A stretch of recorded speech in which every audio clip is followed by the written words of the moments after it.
friends, so 12th students நீங்க இன்னைக்கு பார்க்க போறது வந்து உங்களோட 12th மேக்ஸ்க்கான officially announced answer key தான் இது.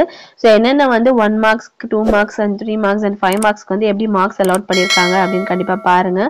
so A type question paperக்கு வந்து எப்படி mark allot பண்ணிருக்காங்க and ரெண்டு questions ஒரு questionக்கு வந்து உங்களுக்கு ஏதாவது ஒரு அட்டெம்ப்ட்க்கு வந்து மார்க் கொடுத்திருக்காங்க. so 10th question தான் அது. so A typeல அது 10th question, B typeல அது வந்து 20th question. so அதுக்கு வந்து எந்த ஆப்ஷன் எழுதியிருந்தாலும் வந்து மார்க் கொடுத்திருக்காங்க. and நெக்ஸ்ட் வந்து உங்களோட 2 மார்க்ஸ் வந்து எவ்வளவு மார்க் அலாட் பண்ணிருக்காங்க அப்படின்னு வந்து பாருங்க. அண்ட் உங்களோட கம்பல்சரி 2 மார்க் வந்து எப்படி எழுதியிருந்தா உங்களுக்கு வந்து ஒன்று ப்ராப்பர்ட்டி எழுதியிருந்தா உங்களுக்கு மார்க் கொடுத்துருக்காங்க. அப்படி இல்லைன்னா நீங்க வந்து இன்டிகிரல் மாதிரி சப்ஸ்டியூட் பண்ணி LHS ஈக்குவல் டு RHS எழுதியிருந்தாலும் உங்களுக்கு வந்து அது மார்க் அலாட் பண்ணியிருக்காங்க. பட் ப்ராப்பர்ட்டி எழுதுறது வந்து உங்களுக்கு பெஸ்ட்டாக இருந்திருக்கும். அண்ட் நெக்ஸ்ட் வந்து உங்களுக்கு 3 மார்க்ஸ். ஸோ 3 மார்க்ஸ்க்கு எப்படி மார்க் அலாட் பண்ணியிருக்காங்க அப்படின்னு பாருங்க.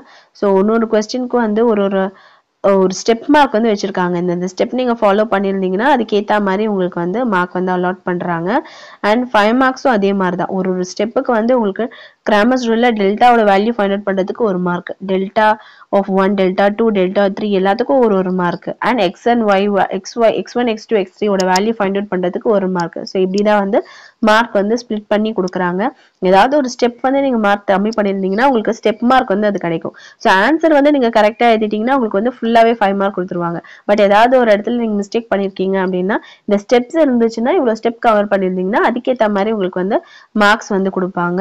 ஸோ அதே மாதிரி தான் உங்களுக்கு 5 மார்க்ஸ்ல ஒரு மிஸ்டேக் பண்ணியிருந்தீங்கன்னா அந்த மிஸ்டேக் இல்லாம ஃபுல்லா கரெக்டா எழுதியிருந்தீங்கன்னா ஃபுல் மார்க் கொடுத்துருவாங்க. மிஸ்டேக் இருந்துச்சுன்னா அந்த ஸ்டெப்புக்கு ஏற்ற மாதிரி உங்களுக்கு வந்து ஸ்டெப் மார்க் வந்து அலாட் பண்ணுவாங்க.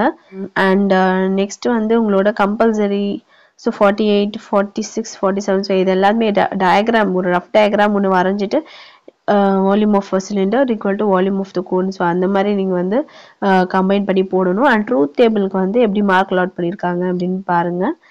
ஸோ ஃபுல்லாக எழுதிருந்தீங்கன்னா உங்களுக்கு வந்து ஸ்ட்ரைட்டாக ஃபுல்லாகவே ஃபுல் மார்க் கொடுத்துருவாங்க. ஏதாவது ஒரு மிஸ்டேக் பண்ணியிருந்தீங்கன்னா மட்டும்தான் உங்களுக்கு வந்து ஸ்டெப் மார்க் ஃபாலோ ஆகும். ஸோ இப்படி தான் உங்களோட ஆன்சர் கீ இருந்திருக்கு. Best wishes. தேங்க்யூ.